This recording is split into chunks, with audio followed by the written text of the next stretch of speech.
strong focus on what I want.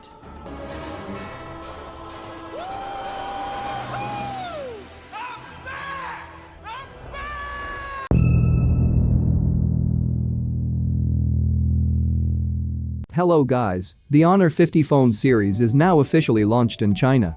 But ahead of its international release there is some amazing news which we've all been waiting to hear, which you may have guessed by reading the title of this video. By the way, if you are visiting this channel for the first time, it would be great to subscribe to it. So according to the statement of the company, consumers will have experienced the Google mobile services in their brand new Honor smartphones and tablets. Honor Germany confirmed in the last month by tweet, which is now deleted by the way, but now the return of Google is really official. And now phones are getting Google services back, but this just doesn't apply to phones only. Honor confirmed that their tablets will receive the Google treatment too. No doubt this is great news for the company. The Honor 50 series, which is launched in China, will be available to pre-order on Friday, June 25th.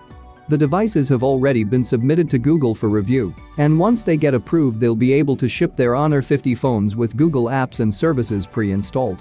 Honor hasn't been able to ship new smartphones with Google apps and services pre-installed since mid-2019. They had suffered a lot since then, so it'll be interesting to see if the brand can regain some of its lost ground outside of China. Honor plans to offer its Honor 50 smartphone in 40 international big regions. It may not be released in the United States. Prices for international markets have yet to be confirmed.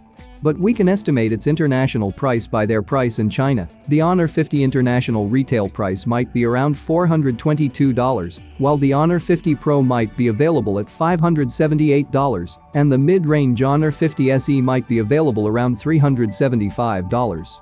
So the question of the day, will the company regain its lost ground outside China? Let us know your thoughts about it in the comments section. I will see you again very soon. Until then, take care.